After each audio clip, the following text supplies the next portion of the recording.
So mas maliit yung tip ng tahimik. Ayun o, makikita nyo sa loob, may harang siya. Chambered siya. May wall yan sa loob.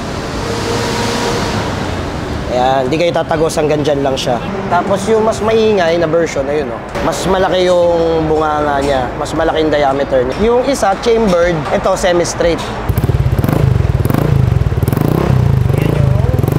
Yan yung tahimik. Sa minor pa lang mahalataan nyo na yan eh. Diba? So sa sound pa lang ng bass, malaki na yung pinagkaiba. Ang minor niya is 90 to 95. Mas pwersado to kasi mas maliit yung tip. Ayan o. Pero hindi naman siya ganun kabulahaw. Hindi katulad ng mga full open na exhaust na talagang lintik sa tenga. Yun kasi yung mga pinag-iinitan talaga eh. Talagang agaw pansin.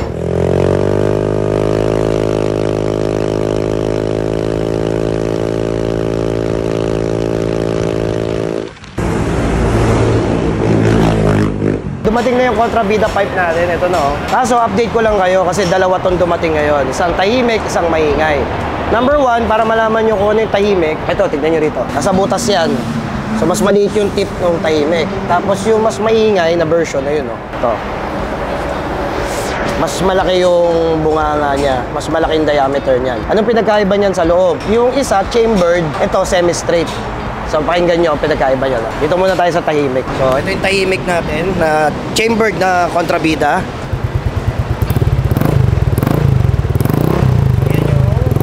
Yan yung tahimik. Tapos ito naman yung sa maingay.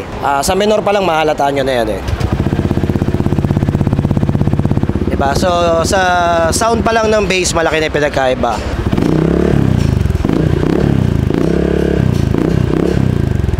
Para mas masukat natin, gamit tayo nito. dB meter natin. Dito natin malalaman gaano kaingay. Ang minor niya is 90 to 95. Ayan ang minor ng kontrabida. Ito rin, dito try natin dito. Mas pwersado to kasi mas maliit yung tip. Ayan o. Ayun o, kung makikita nyo sa loob, may harang siya. Chambered siya. May wall yan sa loob. Ayan, hindi kayo tatagos, hanggang dyan lang siya.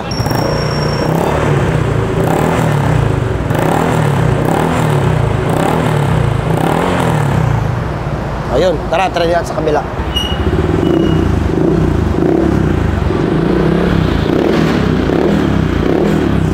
Okay, so nakita nyo yung pinagkaiba, no? Yung isa, hanggang 110 dB lang, yung pinakamalakas niya. Ito hanggang 123, yung pinakamalakas niya. Ayun. O, diba? Pero hindi naman siya ganun kabulahaw. Hindi katulad ng mga full open na exhaust na talagang lintik sa tenga. Yun kasi yung mga pinag-iinitan talaga eh. Talagang agaw pansin. Pero yung mga power pipe naman, kung talagang okay naman yung tunog at di naman talaga nakakabulahaw, pumapasa naman yan. Tara, ano naman tayo? Flyby. Tingnan natin kung sino yung maingay sa tahimik.